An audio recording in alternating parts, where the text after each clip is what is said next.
Good morning students. അപ്പോൾ business സ്റ്റഡീസിലെ മറ്റൊരു important ചാപ്റ്ററാണ് ഞാനിവിടെ ഡിസ്കസ് ചെയ്യുന്നത്, ഇന്റേണൽ ട്രേഡ് ആണ് ഈ ഒരു ചാപ്റ്റർ. ഏകദേശം 10-11 മാർക്കോളം ഈ ഒരു ചാപ്റ്ററിൽ നിന്ന് കയറി വരുന്നത് കൊണ്ട് തന്നെ വളരെ ഇമ്പോർട്ടൻസ് കൊടുത്ത് പഠിക്കേണ്ട ഒരു ഏരിയ തന്നെയാണ് ഇന്റേണൽ ട്രേഡ്. ഓക്കെ, നമുക്ക് എന്താണ് ഇന്റേണൽ ട്രേഡ് എന്ന് ആദ്യം അറിഞ്ഞിരിക്കണം. എന്താണ് ഇന്റേണൽ ട്രേഡ്? ഇന്റേണൽ ട്രേഡ് എന്ന് ഉദ്ദേശിച്ചാൽ നമ്മുടെ നാഷൻ്റെ ബോർഡറിൻ്റെ ഉള്ളിൽ വെച്ച് സാധനങ്ങൾ സേവനങ്ങളൊക്കെ വിൽക്കുക, പർച്ചേസ് ചെയ്യുന്ന ഒരു പ്രോസസ്സിനെയാണ് എന്ന് പറയുന്നത് ഇന്റേണൽ ട്രേഡ് അല്ലേ. ഈസിയാണ്. അപ്പോൾ അതിനെ പ്രധാനമായി രണ്ടെണ്ണമായിട്ട് തരംതിരിച്ചിട്ടുണ്ട്. എന്താണ്? Wholesale trade and retail trade. എന്താണ് wholesale trade? Buying goods in large quantity from producers and selling them in small quantities to retailers is called wholesale trade അല്ലേ. അതെന്താണ്? പ്രൊഡ്യൂസേഴ്സിൻ്റെ അല്ലെങ്കിൽ മാനുഫാക്ചർ ചെയ്യുന്ന ആൾക്കാരുടെ കയ്യിൽ നിന്ന് സാധനങ്ങൾ ബൾക്കായിട്ട് വാങ്ങിയിട്ട് അത് കുറച്ച് ഭാഗങ്ങളായിട്ട് റീറ്റെയിലേഴ്സിന് നമ്മൾ എന്ത് ചെയ്യുന്നു? പ്രൊഡ്യൂസ് ചെയ്യുന്ന പ്രോസസ്സിനെ അല്ലെങ്കിൽ പ്രൊഡ്യൂസ് ചെയ്യുന്ന വിൽക്കുന്ന ആൾക്കാരെയാണ് എന്താ പറയുന്നത്? ഹോൾസെയിൽ ട്രേഡ് എന്ന് പറയുന്നത് അല്ലേ. അത് ചെയ്യുന്ന ആൾക്കാർ നമ്മൾ എന്ത് വിളിക്കും? ഹോൾസെയിലർ എന്ന് വിളിക്കും അല്ലേ. അപ്പോൾ ഹോൾസെയിലർ എവിടൊക്കെയാണ് നിൽക്കുന്നത്? നമ്മുടെ മാനുഫാക്ചർ അല്ലെങ്കിൽ പ്രൊഡ്യൂസ് ചെയ്യുന്നതിൻ്റെയും റീറ്റെയിലേഴ്സിൻ്റെയും നടുവിൽ അതിൻ്റെ കണക്ട് ചെയ്ത് നിൽക്കുന്ന വ്യക്തി ആണ് ആര്? ഹോൾസെയിലർ എന്ന് പറയുന്നത് അല്ലേ. ഹോൾസെയിലർ എന്താണ്? Wholesaler is the connecting link between producer and retailer അല്ലേ. റീറ്റെയിലറിൻ്റെയും പ്രൊഡ്യൂസറുടെ ഇടയിൽ കണക്റ്റ് ആയിട്ട് നിൽക്കുന്ന വ്യക്തി അല്ലെങ്കിൽ ആ ഒരു ആൾക്കാരെയാണെന്ന് പറയുന്നത് ഹോൾസെയിലർ എന്ന് പറയുന്നത്. ഓക്കെ, അപ്പോൾ റീറ്റെയിലർ എന്തായിരിക്കും? Buying goods from wholesaler and selling them in relatively small quantities to consumers is called retailer trade അല്ലേ. റീറ്റെയിൽ ട്രേഡ് അല്ലേ. അതെന്താ? ഹോൾസെയിലെ ആൾക്കാരുടെ കയ്യിൽ നിന്ന് സാധനങ്ങൾ മേടിച്ചിട്ട് കൺസ്യൂമേഴ്സിന് വിൽക്കുന്ന ആൾക്കാരാണ് ആര്? റീറ്റെയിൽ ട്രേഡ് അല്ലേ. റീറ്റെയിൽ ട്രേഡർ എന്ന് ഇയാളെ വിളിക്കാറുണ്ട് അല്ലേ. ആരാണോ റീറ്റെയിൽ ട്രേഡ് നടത്തുന്നത് അയാൾ എന്ത് വിളിക്കും? റീറ്റെയിലർ എന്ന് വിളിക്കും. ഓക്കെ, അപ്പോൾ retailer is the connect link between wholesaler and consumer അല്ലേ. ഹോൾസെയിലറിൻ്റെയും കൺസ്യൂമറിൻ്റെയും ഇടയിൽ നിൽക്കുന്ന ആളാരാണ്? റീറ്റെയിലർ ആണ്. ഓക്കെ, ഇതാണ് ആ ഒരു ഭാഗത്ത് വരുന്നത്. മറ്റൊരു ഇമ്പോർട്ടൻ്റ് ആയിട്ട് ഏരിയ വരുന്നത് എന്താണ്? ഫിക്സഡ് ഷോപ്പ് ടൈലേഴ്സ് ആണ് അല്ലേ. എന്താണ് fixed shop tailors? Those are retail shop who maintain permanent establish to sell their merchandise അല്ലേ. അവിടെ സാധനങ്ങൾ വിൽക്കാൻ വേണ്ടി ഒരു പെർമനന്റ് എസ്റ്റാബ്ലിഷ്മെൻറ്റ് അവർ ക്രിയേറ്റ് ചെയ്തിട്ടുണ്ടാവും അല്ലേ. നമ്മൾ എന്ത് വണ്ടികളിൽ കച്ചവടം ചെയ്യുന്ന ആൾക്കാരെയും വെച്ച് കമ്പയർ ചെയ്യുമ്പോൾ ഇവർക്ക് എന്താണ്? ഒരു ഫിക്സ് ആയിട്ടൊരു ഷോപ്പ് ഉണ്ടാവും. അവിടെ വെച്ച് ഇവർ എന്ത് ചെയ്യുന്നുണ്ട്? സേവനങ്ങളൊക്കെ വിൽക്കുന്നതിനെയാണ് എന്ത് പറയുന്നത്? ഫിക്സഡ് ഷോപ്പ് റീറ്റെയിലേഴ്സ് കൊണ്ട് ഉദ്ദേശിക്കുന്നത് അല്ലേ. അപ്പോൾ എന്താ? അതിൻ്റെ ഫീച്ചേഴ്സും വളരെ ഇമ്പോർട്ടൻ്റ് ആണ്. ദേ ഹാവ് ഗ്രേറ്റ് റിസോഴ്സസ് അല്ലേ. അവർക്ക് എന്താണ്? ഗ്രേറ്റ് ആയിട്ടുള്ള റിസോഴ്സുകൾ കാര്യങ്ങൾ ഒക്കെ ഉണ്ട്. They operate on large scale. വലിയ രീതിയിലാണ് അവർ എന്ത് ചെയ്യുന്നത്? ഇതിൻ്റെ ഓപ്പറേഷൻസ് കാര്യങ്ങളൊക്കെ നടത്തുന്നത്. They dealing different products including consumer durable and non durable products അല്ലേ. അതെന്താണ്? പല രീതിയിലുള്ള പല വെറൈറ്റി ഓഫ് പ്രോഡക്ട്സ് ഇവരുടെ അണ്ടറിലുണ്ട്. അതെന്താണ്? ചിലപ്പോൾ കാലാവധി പെട്ടെന്ന് കഴിയുന്നതായിരിക്കും, ദീർഘനാളത്തേക്ക് നിൽക്കുന്ന സാധനങ്ങളായിരിക്കും. പല രീതിയിലുള്ള പ്രൊഡക്ട്സുകൾ എന്താണ് ഇവരുടെ ഷോപ്പിൽ അവൈലബിൾ ആയിരിക്കും. ഓക്കെ, നെക്സ്റ്റ് എന്താ? They provide great services to consumer such as home delivery, guarantees, repair, credit facility and spares അല്ലേ. ഇങ്ങനത്തെ പല സർവീസുകൾ അല്ലെങ്കിൽ ഫെസിലിറ്റീസുകൾ എന്ത് ചെയ്യുന്നുണ്ട്? ഇവർ പ്രൊഡ്യൂസ് ചെയ്യുന്നുണ്ട്. ഓക്കെ, ഇത്രയാണ് ഫിക്സഡ് ഷോപ്പ് റീറ്റെയിൽസ് വരുന്നത്. മറ്റൊരു ഇമ്പോർട്ടൻ്റ് ആയിട്ട് ഏരിയ വരുന്നത് എന്താണ്? ഡിപ്പാർട്ട്മെൻറ്റ് സ്റ്റോർസ് ആണ്. ഒരു ലാർജ് റീറ്റെയിൽ സ്റ്റോർസിൻ്റെ അണ്ടറിൽ വരുന്ന അല്ലെങ്കിൽ അതിൻ്റെ കാറ്റഗറിയിൽ വരുന്ന ഓരോ ടൈപ്സ് ആണ് എന്ത്? ഡിപ്പാർട്ട്മെൻറ്റൽ സ്റ്റോർസ് അല്ലേ. എന്താണ് ഡിപ്പാർട്ട്മെൻറ്റൽ സ്റ്റോർസ് എന്ന് നോക്കാം. It is a large retail store offering A wide variety of products under one roof അല്ലേ. ഒരു റൂഫിൻ്റെ അടിയിൽ ലാർജ് വെറൈറ്റി ഓഫ് പ്രൊഡക്ട്സ് അല്ലെങ്കിൽ വെറൈറ്റി ഓഫ് സാധനങ്ങൾ വിൽക്കുന്ന സ്റ്റോർസിനെയാണെന്ന് പറയുന്നത് ഡിപ്പാർട്ട്മെൻറ്റൽ സ്റ്റോർസ് പറയുന്നത്. It has A number of departments each one dealing in one type products അല്ലേ. അതായത് ഒരു ടൈപ്പ് പ്രൊഡക്ട്സിൽ തന്നെ കുറേ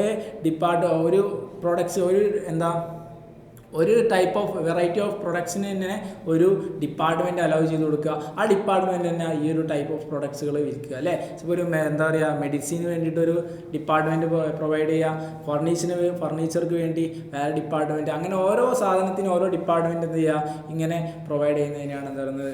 ഡിപ്പാർട്ട്മെൻറ്റൽ സ്റ്റോർസ് കൊണ്ട് ഉദ്ദേശിക്കുന്നത് അല്ലേ. അതാണ് ആ ഒരു ഏരിയ വരുന്നത്. അതിൻ്റെ ഈ ഫീച്ചേഴ്സും വളരെ ഇമ്പോർട്ടൻ്റ് ആണ്.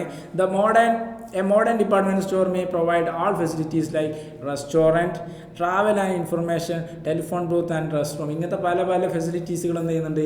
ഇവർ പ്രൊവൈഡ് ചെയ്യുന്നുണ്ട്. The stores generally located at central place of heads of the city അല്ലേ.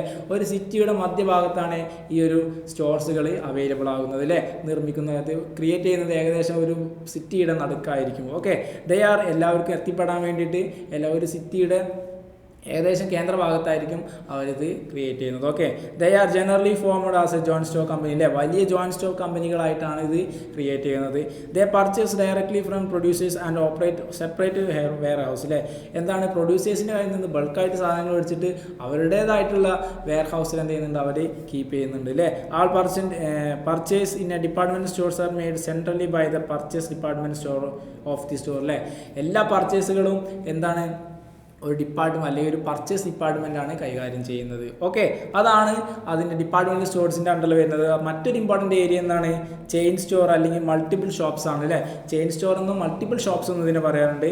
നമുക്ക് ഏകദേശം ഒരു KFC ഒക്കെ നമുക്ക് എന്ത് ചെയ്യാം, നമ്മുടെ എക്സാമ്പിളായിട്ട് അതിന് കൊണ്ടു നടക്കുക അല്ലേ. ഒരുപോലെയാണ് എല്ലാ ബ്രാഞ്ചസുകളും, ഏകദേശം ഒരു ഷേപ്പിലാണ് ഉണ്ടാക്കുക അല്ലേ.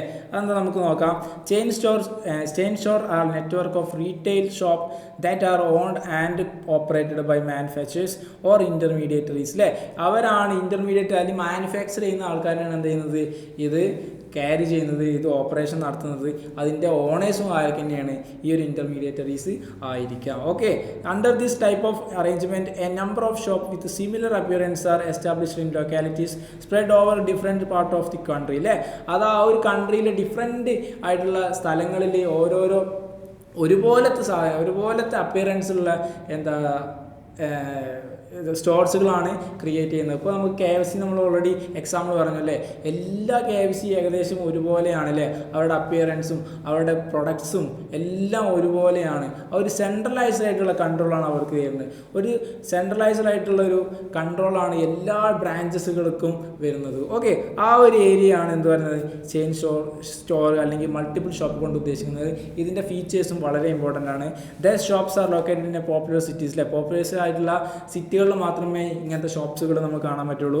The production or purchase of merchandise for all the retail and units is centralised as a head office അല്ലേ. ഒരു ഹെഡ് ഓഫീസ് ഉണ്ടാവും, അവരുടെ ഇൻസ്ട്രക്ഷൻസ് കാര്യങ്ങളനുസരിച്ചാണ് ഇവരെല്ലാവരും പ്രവർത്തിക്കുന്നത്. Okay, each retail shop is under the direct supervision of the branch manager അല്ലേ. Branch മാനേജറുടെ direct supervision പ്രകാരമാണ് റീറ്റെയിൽ ഷോപ്പിൽ എന്ത് ചെയ്യുന്നത്, പ്രവർത്തനങ്ങൾ നടക്കുന്നത്. Okay, all the branches are controlled by the head office അല്ലേ. എല്ലാ ബ്രാഞ്ചസുകളും കൺട്രോൾ ചെയ്യുന്നത് ആരാണ്, ആ ഹെഡ് ഓഫീസിലെ ആ ഹെഡ് ഓഫീസാണ് എന്ത് ചെയ്യുന്നത്, എല്ലാ ബ്രാഞ്ചസുകളെയും കൺട്രോൾ ചെയ്യുന്നത്. Okay, the price of the goods such as shops are fixed അല്ലേ. എല്ലാ പ്രൈസുകളും ഓൾറെഡി ഫിക്സ് ചെയ്തിട്ടുണ്ട്. അതിന് ബാർഗെയിൻ ചെയ്യാനൊന്നും പറ്റില്ല, കുറയ്ക്കാനോ കൂട്ടാനൊന്നും പറ്റില്ല. ആ ഒരു ഫിക്സ്ഡ് ആയിട്ടുള്ള പ്രൈസായിരിക്കും എല്ലാ പ്രൊഡക്ട്സിനും നമ്മൾ നൽകുന്നത്. Okay, all sales are made on the cash ബേസിസിലാണ് സാധനങ്ങൾ വിൽക്കുന്നത്. കടമായിട്ട് ആർക്കും ഒരു സാധനം പോലും ആ ഒരു ഷോപ്പിൽ നിന്ന് നമുക്ക് വിൽക്കാൻ സാധിക്കില്ല. Okay, the head office normally appoint the inspectors who are concentrate the day to day of supervision of the shop അല്ലേ. എന്താണ്, ഒരു ഇൻസ്പെക്ടറെ അതിന് വേണ്ടിയിട്ട് നിയമിച്ചിട്ടുണ്ട്. അവരെല്ലാ ഡേ ടു ഡേ ഓപ്പറേഷൻസുകളും കാര്യങ്ങളും ആക്ടിവിറ്റീസ് ഒക്കെ ചെക്ക് ചെയ്യുന്നതായിരിക്കും. ഇതാണ് അതിൻ്റെ ഫീച്ചേഴ്സ് ആയിട്ട് വരുന്നത്. മറ്റൊരു ഇമ്പോർട്ടൻ്റ് ആയിട്ട് ഏരിയ വരുന്നത് സൂപ്പർ മാർക്കറ്റ് എന്താണെന്നുള്ളതാണ് അല്ലേ. സൂപ്പർ മാർക്കറ്റ് എന്താണെന്ന് നമുക്ക് അറിയേണ്ട കാര്യമൊന്നുമില്ല, എല്ലാവരും സൂപ്പർ മാർക്കറ്റിൽ പോയിട്ട് സാധനങ്ങൾ മേടിക്കുന്നതാണ് അല്ലേ. Supermarket is a large retail business unit selling wide variety of consumers goods on the basis of low price wide variety of self services അല്ലേ. നമ്മളെന്താണ് സെൽഫ് സർവീസസ് ആയിട്ടാണ് ആ സാധനങ്ങൾ ചെയ്യുന്നത്. നമ്മൾ തന്നെ കടയിൽ പോകുന്നു, നമ്മൾ തന്നെ ആ സാധനങ്ങൾ തിരഞ്ഞെടുത്ത് കണ്ടുപിടിച്ച് നമ്മൾ തന്നെ എന്ത് ചെയ്യുന്ന, ആ ബില്ല് കാണിച്ച് ബില്ല് കൊടുത്ത് നമ്മൾ തന്നെ ആ സാധനം വീട്ടിലേക്ക് മേടിച്ചുകൊണ്ട് പോകുന്നു അല്ലേ. ആ ഒരു സംഭവമാണ് എന്ത് സൂപ്പർ മാർക്കറ്റിൽ വരുന്നത് അല്ലേ. സൂപ്പർ മാർക്കറ്റിൽ ഓരോ ഏരിയകളുണ്ട് അല്ലേ. ഒരു പ്രൊഡക്ട്സിൻ്റെ പല വെറൈറ്റികളും നമുക്ക് അവിടെ കാണാൻ പറ്റും. ഓക്കെ, അപ്പോൾ അതിൻ്റെ ഫീച്ചേഴ്സ് എന്തുകൊണ്ട് നമുക്ക് നോക്കാം. Super market generally carries the complete line of food and non food products അല്ലേ. ഫുഡ് പ്രൊഡക്ട്സും നോൺ ഫുഡ് പ്രൊഡക്ട്സും ഒക്കെ ഇതിൽ അവൈലബിൾ ആവും. The buyers can purchase different products as per their requirement under the roof. ആ റൂഫിൻ്റെ അണ്ടറിൽ അയാളുടെ താല്പര്യത്തിനനുസരിച്ച് പല പ്രൊഡക്ട്സുകളും അയാൾക്ക് അവൈലബിൾ ആയിട്ട് കിട്ടുന്നതാണ് അല്ലേ. Super market operates on the principle of self service അല്ലേ. സെൽഫ് സർവീസാണ്. നമ്മൾ തന്നെ പോയിട്ട് എന്ത് ചെയ്യണം, ആ സാധനങ്ങൾ കണ്ടുപിടിച്ച് എന്ത് ചെയ്യണം, അത് ബില്ലടിച്ച് നമ്മൾ തന്നെ കൊണ്ടുപോകണം അല്ലേ. അവിടെ ഒരു എംപ്ലോയിയുടെ ആവശ്യമൊന്നുമില്ല, എംപ്ലോയി ഉണ്ടാവില്ല അല്ലേ. നമ്മൾ തന്നെ തിരഞ്ഞെടുത്ത് കണ്ടുപിടിക്കണം അല്ലേ. The prices of the products are lower than other types of retail ഷോപ്സിൽ. മറ്റു റീറ്റെയിൽ ഷോപ്സുകളെ സംബന്ധിച്ച് ആ ഒരു വിലയ്ക്ക് അല്ലെങ്കിൽ അതിനേക്കാൾ കുറഞ്ഞ പൈസയ്ക്ക് സൂപ്പർ മാർക്കറ്റുകളിൽ സാധനങ്ങൾ വിൽക്കാറുള്ളൂ. Okay, the goods are sold on the cash basis only അല്ലേ. പൈസ കൊടുത്ത് മാത്രമേ സാധനങ്ങൾ വിൽക്കാൻ പറ്റുള്ളൂ. കടത്തിനാരും പൈസ സാധനങ്ങൾ വിൽക്കാൻ പറ്റത്തില്ല. Okay, the super market are located on central location. ഏകദേശം സിറ്റികളുടെ സെൻട്രൽ ലൊക്കേഷനുകളിലായിരിക്കും ഇവ നിർമ്മിക്കുന്നത് അല്ലേ, അല്ലെങ്കിൽ ക്രിയേറ്റ് ആവുന്നത് അവിടെയൊക്കെ ആയിരിക്കും. ഓക്കെ, അടുത്തൊരു ഇമ്പോർട്ടൻ്റ് ആയിട്ട് ഏരിയ വരുന്നത് വെൻഡിങ് മെഷീനാണ്. നിങ്ങൾ ഈ പിക്ചറിൽ കാണുന്നത് പോലെ തന്നെ നിങ്ങൾക്ക് എല്ലാ ഷോപ്പിലും ഏകദേശം എല്ലാ കൂൾ ബാറിലൊക്കെ നിങ്ങൾ കാണാറുണ്ടാകും വെൻഡിങ് മെഷീൻ എന്താണ് അല്ലേ. Those are machine operated with coin or cards for the sale of the goods and services അല്ലേ.